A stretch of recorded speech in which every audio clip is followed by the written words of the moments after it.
Nakadetain na ngayon sa Angeles City Police Office o ACPO ang 7 pulis na sangkot sa pangingikil sa 3 Korean national noong nakaraang taon. Inilabas na kasi ng Angeles City RTC ang arrest warrant laban sa mga ito. Narito ang aming balita.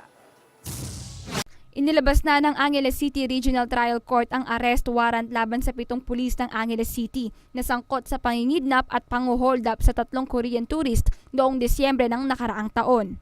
Ipinag-utos ni Judge Ireneo Pangilinan Jr. sa Regional Trial Court Branch 58 sa PNP na arestuhin at ipakita sa korte sina Police Officer 3 Roenjen Domingo, PO3 Jose Yumul Jr., PO2 Richard King Agapito, PO2 Ruben Rodriguez II, PO2 Romel Manikdaw, PO1 Mark Joseph Pineda at PO1 Jason Ibe.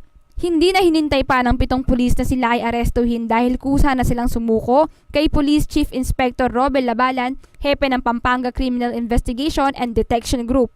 That was the day na in-arrange sila. And yun din yung araw na nag-issue ng warrant of arrest si Judge Pangilinan. They were asked to take their plea.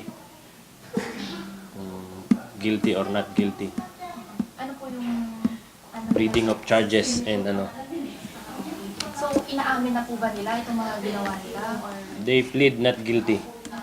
Kaagad namang itinurn over ni Labalan ang mga akusado sa RTC Branch 58 ng Angeles City.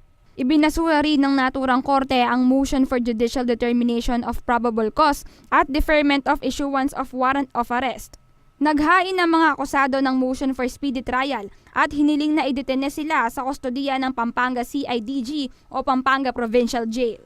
Ipinagutos naman ni Pangilinan sa prosekusyon na komentuhan ang inihaing motion ng mga akusado sa loob ng 5 araw. Kasalukuyang nakadetene sa Angeles City District Jail ang mga suspect.